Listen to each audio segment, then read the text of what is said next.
Let's start with racket number one. New York Times, Nicole, Sunday morning. Do you see what I this is? Do you do. even know what this is? If you're watching on YouTube, I'm holding up a A newspaper, newspaper. a physical newspaper, the New York Times. I was out at Mhm. breakfast Sunday morning, a little breakfast buffet, and they had a stack of New York Times For available free? to, yeah, it was just part of Wow. the ambiance. I like it down there. Yeah, it was kind of cool. So, front page, New York Times on Sunday morning. More in U.S. living alone later in life. Older generation with new social outlook. All right. So, front page, November 27th of the Times. We'll link it up below. If you don't have the paywall for the Times, you can get the link there. 1960, Nicole.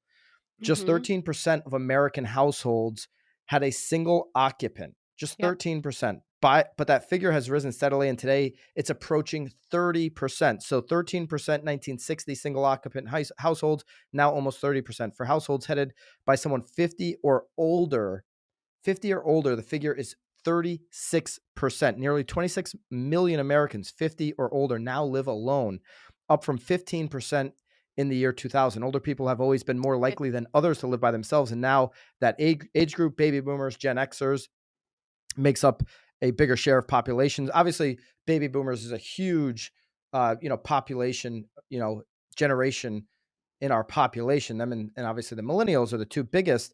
And so that would increase that number naturally. Nicole, do you think that this is more of that, or is it more of the fact that people like to live alone more than they used to in the past? Because I don't know that people like to live alone. I'm just again, I was reading the article, I was getting a little sad. My mom lives alone, and I kinda never really realized maybe how lonely she is. I thought she just liked it because no one oh could actually deal with her, but, at the end of the day, like, it's according to this article, she's very lonely. I feel like she's lonely now. Maybe I've had it all wrong, but, yeah, um, this guy actually he's in Connecticut. He's the he is in first story. Jay Connecticut. Miles, he's lived. He was loving life until he then had to start changing the light bulbs for his mom, and he realized that he doesn't have anybody to change light bulbs for He him he because he he doesn't worries have about any who will take kids. care of him as he gets older. Jay Miles has lived 52 years without marriage or children, which Mhm. has suited his creative ambitions as a videographer in Connecticut. And he says the mix of independence and stubbornness is why he lives alone. It's always interesting to me. There's always like somebody that's just kind of, this is going to be totally stereotyping, Please do but it. I've met a whole bunch of these people in Connecticut that live alone, Yep. don't really have a real Just in job. Connecticut? Just in Yeah, just in Connecticut? Connecticut because I have Okay. experience there, and they're Of a course. quote unquote photographer. Yeah. It's called like living off the system and just but anyways, that's a whole different rant. Whole different, Not whole I'm not different. saying Jay is that person. No, it sounds like Jay's pretty But successful. Nicole, here's something that's interesting. We've seen headlines that, and we saw this recently in the last 5 years. A lot of people are moving back in with family. You're having Mhm. people Yep. look for houses with an in-law suite, and more people are going to be living together. Well, this data, according to the New York Times, disputes that. It says more Right. in the US are living alone Alone. later in Mhm. life. So why does everybody think that there's this huge trend of people moving in, multi-generational families moving and living together? Me personally, I wouldn't want to live with my entire family. I wouldn't want 10 people in a house, Nicole. Why is Mhm. there this feeling out there that more people are doing that when the data contradicts it? Well, I don't know that the data is contradicting that necessarily. I think they were Well, it having 2 does. different. Well, This but we're data having clearly contradicts it. potentially, but I mean, but you're talking about only what, 30% of the population is Up from living alone. 13% in 1960. That this is a Right, but trend going the other direction, not people moving in with well, multi-families. but then what's the percentage of the remaining 70%? I mean, that number could be trending upwards too. In the past, though, not everyone has lived together. Even in this article, it talks about spaces being smaller.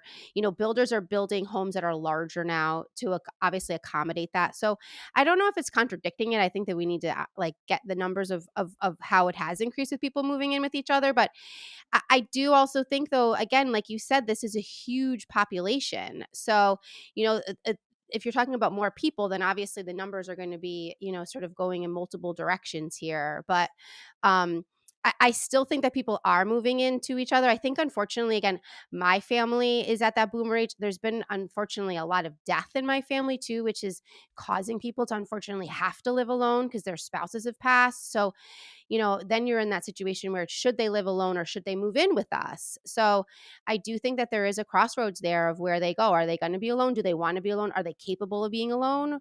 And if they are, then obviously they're part of that 30% rise there. So I'm not buying into the fad. I'm not buying into what people keep saying is that, oh, more families and more kids, they're going to be living together for longer. New York Times, this data to me disputes that. More okay. people in the US are living alone later in life.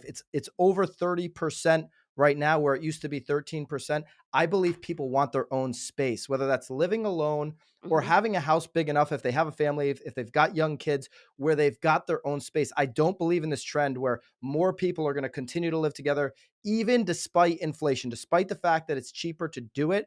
I believe humans are going to continue to find a way to have more space, more Hmm. privacy. I think the last couple of years prove that. And I think this data, No, according to the New York Times, proves I it as well. I agree with you as well. I mean, I do think though, again, they're talking about what was it, the 60s?